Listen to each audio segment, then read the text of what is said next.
Sly became a superstar in the 70s. There was a period after Stand. Stand was the breakthrough album where he sold like millions of albums. And then the greatest hits came out after that. Sly was on the Woodstock album, and that exposed him to a whole nother audience, you see. Among the artists that I was responsible for were Sly Stone, Jeff Beck, Shuggie Otis. Of course, the most important one to me and to the company was Sly, because that's probably the reason they hired me, because I had taken photographs of Sly before I worked for the company. And Sly, well, he wasn't the most easy person, and I could get along with him. And I think that may be one of the reasons that they thought it might be good to have me work for the company. When I was a photographer, the band was together when they were recording. Right. You know, Sing a Simple Song, I was there for that session that was done in Hollywood. I was really honest with him. And I also never did drugs, and I think he liked that.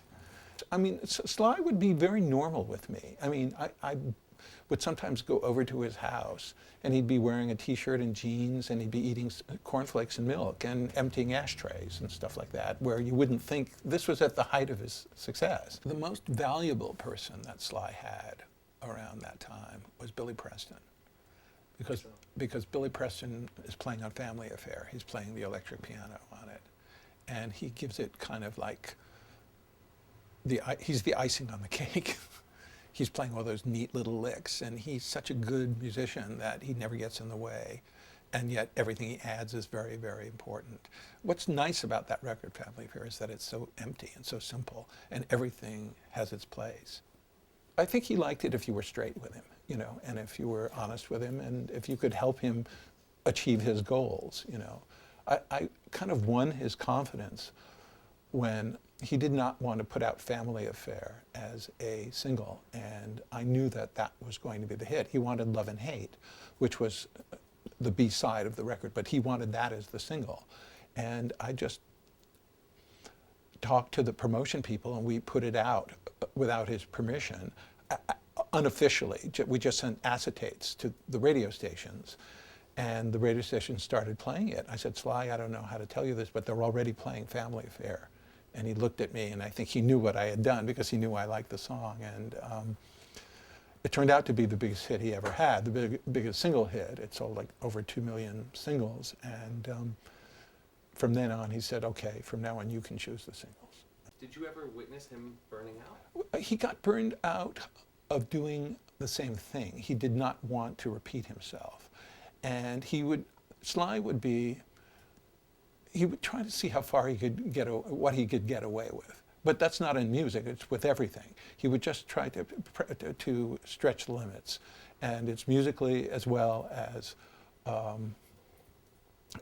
you know, how late can he be for a concert and they'll still like me? How far away can I get from a hit single and still have a hit single? It's like, you know, he would just, how much, well, I mean, in dealing with me, what can he get away with me? You know, how much will I take before I'll get mad at him? Sly had a vision, you know, and he heard music in his head, and he just had to record it, you know. I mean, this is a good thing, you know. I mean, the worst that ever happened was in San Francisco, when I was there, I used to go there towards the end of the recording sessions to try to make sure the mixes were right and to try to literally expedite the completion of the albums. And one Friday night, Sly called me and said, Steve, I have a melody in my head. I need to get into the studio. And this was a Friday night, and he wanted to get in on a Saturday morning. I said, Sly, it's Saturday, and the men have their weekends off. He said, oh, Steve, you got to do this for me. Well, I made a million calls, and I got him into the studio. He showed up at about 8 o'clock, and the engineers showed up at about 8 o'clock, and I showed up at about 9:30. And Sly was fast asleep on the console, like this. And the engineers were just sitting there like this, you know. And I came in, and I woke him up. I said, what the fuck is going on, Sly? I mean, I could rent you a room in the Fairmont Hotel, and it would be a lot more comfortable and a lot cheaper than here, if that's what you want to do is sleep. And he looked at me and he said, kiss the blackest part of my ass. And if that wasn't funny, I mean, it was funny, so I had to laugh. But I also said, okay, Sly, this session is over. And I just got on a plane and went back to New York. And he called me in New York on Monday and apologized, and I came back. I think he respected the fact that I did stand up to him and that, you know, I wasn't afraid of him, you know. I mean, he couldn't fire me because I wasn't working for him. I was working for the record company, you know. I was concerned about myself being arrested for Sly's drugs because I was in the room. And I said to Mo Austin once, I said, what if Sly gets busted and I'm in there and I'm not doing anything? Who's going to pay for my lawyer? Are you? And that was a big bone of contention. Like one of the things I did for Sly, when he was living in New York, I had Columbia, this is before they got rid of the studios. I had them move a 16-track machine into his house because it was easier to do that than have him cancel studio time all the time. Sly, I mean, I hate to get into this, but Sly's drug problem was something that always bothered me, and I wish I could have done something to help him. I even took him to my own analyst at one time, but because she was famous for helping famous people deal with their success. So I thought perhaps it might work, but Sly liked it. I mean, he went once, but it just didn't he wouldn't, you know, he liked drugs better.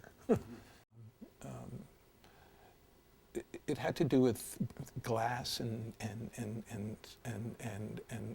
scraping it off with a razor blade and smoking it or something, I don't know. But he didn't do that stuff in front of me. Interesting, okay. Except once.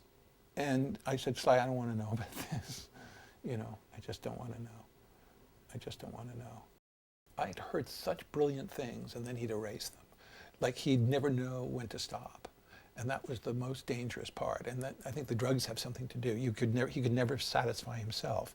He would do, I mean, he'd get to these incredible places, and then he would like erase them all and start again. You know what I mean? And he could never please himself. And maybe that's the paranoia. I don't know. Were you there when Greg left? Yeah. I just know that he left, and then they hired Andy Newmark. And Andy Newmark was a good drummer, but he wasn't Greg, you know.